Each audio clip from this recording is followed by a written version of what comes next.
Saya bersumpah Saya bersumpah akan memenuhi kewajiban saya akan memenuhi kewajiban saya sebagai penjabat Bupati Gianyar sebagai penjabat Bupati Gianyar dengan sebaik-baiknya dan I Dewa seadil-adilnya. Tagel Wirase resmi dilantik sebagai penjabat Bupati Gianyar oleh penjabat Gubernur Bali, Sang Made Mahendra Jaya, di Gedung Wiswa Sabha Utama, Kantor Gubernur Bali pada Rabu 20 September 2023. Selanjutnya, Kepala Badan Pengelola Keuangan dan Aset Daerah, BPKAD Provinsi Bali ini, dipilih sebagai penjabat Bupati Gianyar. Tagel Wirase mengisi kekosongan Bupati Gianyar yang ditinggalkan I Made Mahayastra dan anak Agung Gede Mayun, Bupati dan Wakil Bupati Gianyar periode 2018 hingga 2023. Keduanya habis masa jabatannya per 20 September 2023. Acara pelantikan dan serah terima jabatan turut dihadiri Kepala OPD di lingkungan pemerintah Provinsi Bali dan OPD di lingkungan Pemkab Gianyar.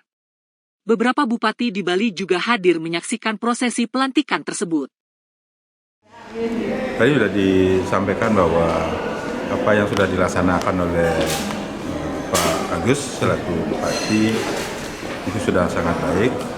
Kemudian ada beberapa juga tadi disampaikan hal-hal yang perlu memang harus menjadi perhatian kita ke depan. Termasuk juga arahan Bapak Presiden terkait dengan kemiskinan, stunting, kemudian penggunaan produk dalam negeri, dan banyak lagi itu yang menjadi fokus. Termasuk juga kan sesuai dengan penugasan ada yang tidak boleh dilakukan.